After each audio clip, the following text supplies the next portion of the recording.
বিসমিল্লাহির রহমানির রহিম। সম্মানিত দর্শক ও শ্রোতামণ্ডলী, আসসালামু আলাইকুম। আজ হেফাজতে ইসলামের ৪ দফা দাবিতে সোহরাওয়ার্দী উদ্যানে মহাসমাবেশ চলছে। বর্তমান সরকার বেশ কয়েকটি সংস্কার কমিশন গঠন করেছিল।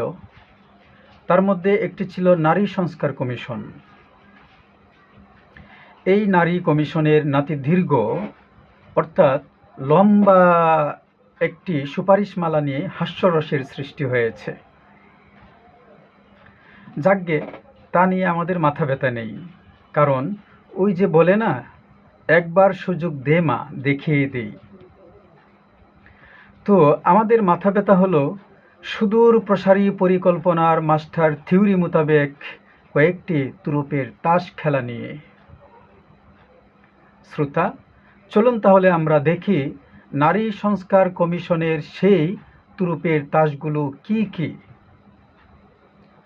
4টি তাস নিয়ে বেশি আলোচনা হচ্ছে। 1. বিবাহিত নারী তার স্বামীর বিরুদ্ধে ধর্ষণের অভিযোগে আদালতে মামলা করতে পারবে। মানে কি বলবো, আমি এটা কিছু ভাষা খুঁজে পাচ্ছি না যে কি বলবো। তার মানে আস্তে আস্তে বৈবাহিক ব্যবস্থা ভেঙে পড়বে, পুরুষ আর বিয়েতে আগ্রহী থাকবে না। 2. যৌনকর্মীদের শ্রমিকের মর্যাদা দিতে হবে, মানে রিক্সা শ্রমিক, ভ্যান শ্রমিক, কৃষি শ্রমিক, নির্মাণ শ্রমিক, হাট বাজারের মেহনতি শ্রমিকদের মতো তারা দিবানিশিতে প্রকাশ্যে হাটে বাজারে, ঘাটে মাঠে, দোকানে অফিসে, বাসা বাড়িতে সর্বত্র আপনাকে বুক ফুলিয়ে জিজ্ঞেস করবে, ভাই সেবা লাগবে? এমত অবস্থায় যার ঘরের বউ ঘুকরা সাপের মতো কথায় কথায় চুবল মারে, সে মনে করবে ধুত্তুর, তার চেয়ে এই ভালো। এমনিভাবে পারিবারিক কাঠামো আর ঠিক থাকবে না। 3. ত্যায্য সম্পত্তিতে নারীকে পুরুষের সমান অংশ দিতে হবে। মানে হলো প্রত্যেকটি পরিবারে দ্বন্দ্ব লাগিয়ে দেওয়া। তখন ভাই বড় ধন, রক্তের বাঁধন, এই প্রবাদটি 180 ডিগ্রি উল্টে যাবে।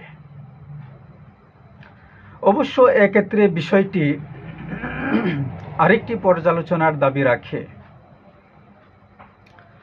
নির্যাতিত, নিগৃহীত, উপেক্ষিত, বঞ্চিত ব্যক্তি বা সম্প্রদায় বা গোষ্ঠী যখন ঘুরে দাঁড়াবার সুযোগ পায়, তখন বহুদিনের পুঞ্জীভূত হতাশা, ক্ষোভ, নিরাশা থেকে মুক্তির মাহেন্দ্রক্ষণে বাধাহীন ও নিয়ন্ত্রণহীনভাবে যখন সামনে এগোতে থাকে, তখন তার গতি বা তাদের গতি একটু বেশিই হয়।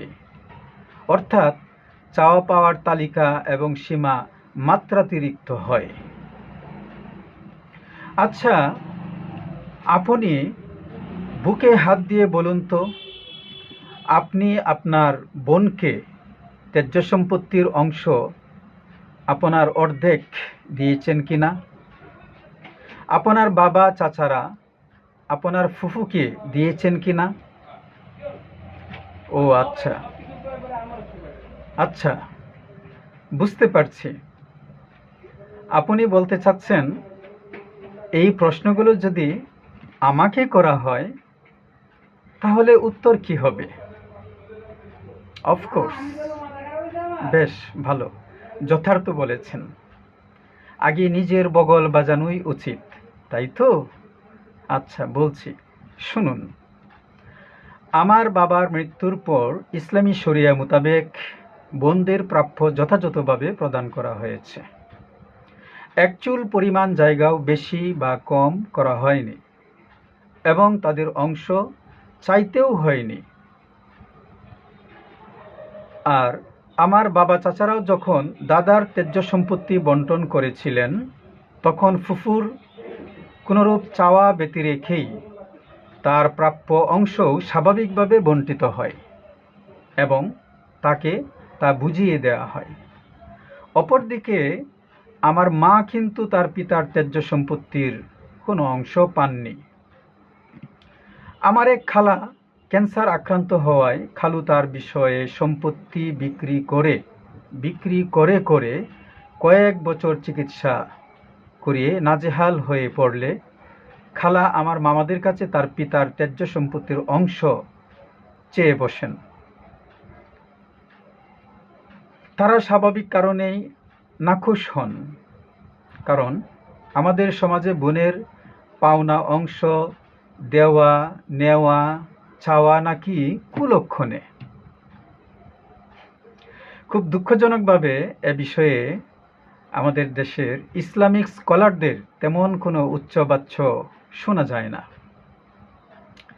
যা হোক, যেহেতু খালা চেয়েছেন সেহেতু মামারা জমি বুঝিয়ে না দিয়ে জমির মূল্য দিয়েছেন 50 না যেন 70,000 টাকা, না সম্ভবত 50,000 টাকাই হবে, 50,000 টাকাই সম্ভবত দিয়েছেন।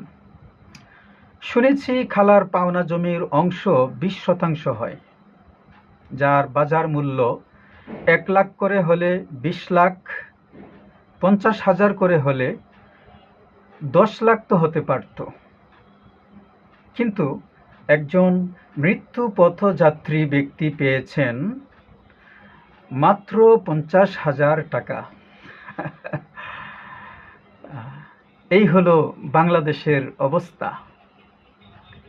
তো এসব বিষয়ে এদেশের উলামায়ে কেরাম কি ভূমিকা রেখেছেন?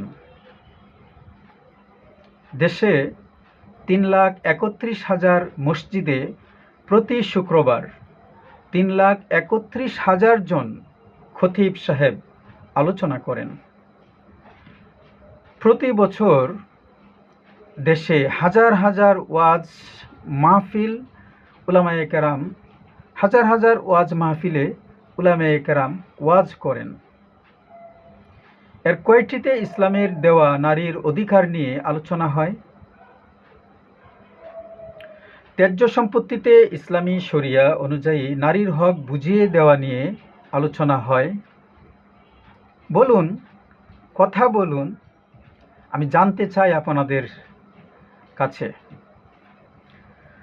মসজিদের খতিব সাহেব এবং মাহফিলে আহুত বক্তার দায়িত্ব কি?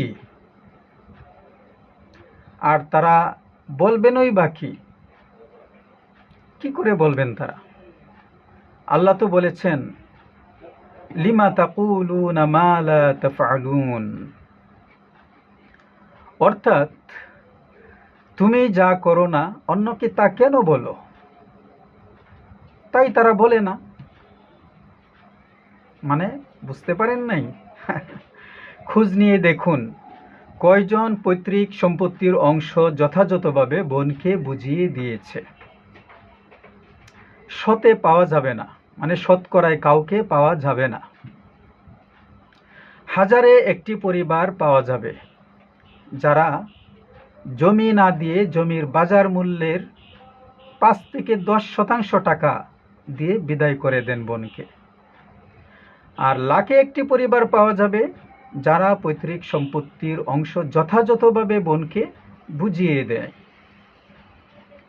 এমতাবস্থায় তাসলিমা নাসরিনের ডিম পাড়া বাচ্চারা যখন সুযোগ পায় তখন এভাবেই লম্বা ছুরি ঢুকিয়ে দেয়, আর তখন আমরা আর্তনাদ করে উঠি।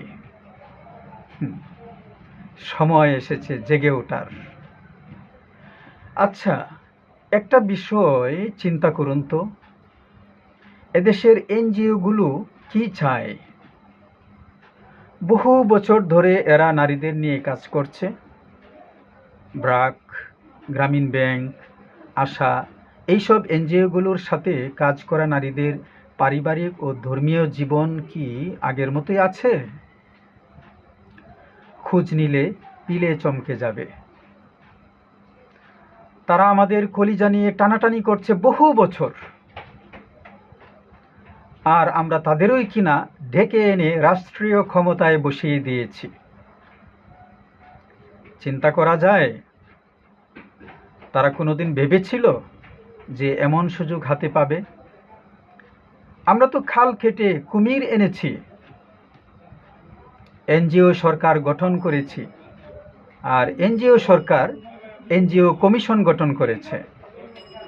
এই কমিশন সুযোগ হাতে পেয়ে আমাদের পারিবারিক ও ধর্মীয় ব্যবস্থার 12টা বাজিয়ে দেওয়ার জন্য কোমর বেঁধে নেমে পড়েছে। আপনারা একটি বিষয় ভেবে দেখুন তো,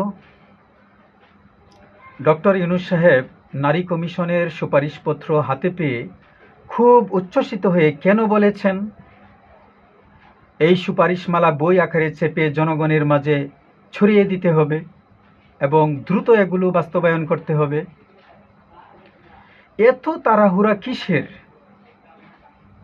কই, যাদের রক্তের উপর দিয়ে আপনি ক্ষমতায় এলেন, তাদের রক্তক্ষরণ থামানোর জন্য, অর্থাৎ আহতদের চিকিৎসার জন্য তো আপনার মধ্যে কোনো তাড়াহুড়া পরিলক্ষিত হচ্ছে না, হয় না। আমি বলবো আপনারা গোড়ায় হাত দেন, এখনো সময় আছে, সকলেই সজাগ হন। 4 নাম্বার তাস হলো তাদের সংসদের আসন সংখ্যা 300 থেকে বাড়িয়ে মোট 600-তে উন্নীত করতে হবে। প্রত্যেকটি সংসদীয় আসন থেকে একজন নারীকে সংরক্ষিত হিসেবে বিজয়ী করে আনতে হবে। তাছাড়া উন্মুক্ত ভোটের মাধ্যমে যারা নির্বাচিত হয় তারা তো থাকবেই, আরও থাকবে সংসদে সংরক্ষিত 30 জন নারী এমপি। তার মানে হলো নারীদের ইচ্ছার বাইরে সংসদে কোনো বিলই পাস হবে না, যেহেতু তারা 300-র অনেক উপরে থাকবে। আমরা এই কমিশনের সুপারিশপত্র বহাল থাকবে কি থাকবে না, পরিবর্তন, পরিমার্জন, সংশোধন কোনোটাই চাই না, বরং বজ্র কঠিন ও ক্ষিপ্ত কণ্ঠে বলতে চাই, তাসলিমা নাসরিনের ডিম পাড়া বাচ্চাদের দিয়ে করা কমিশন বাতিল। এই কমিশন আমরা মানি না, মানব না, বহাল থাকতেও দেব না। ডক্টর ইউনূস সাহেবকে বলবো, আমাদের রক্তে আগুন লাগিয়ে দিবেন না। আল্লাহ হাফেজ।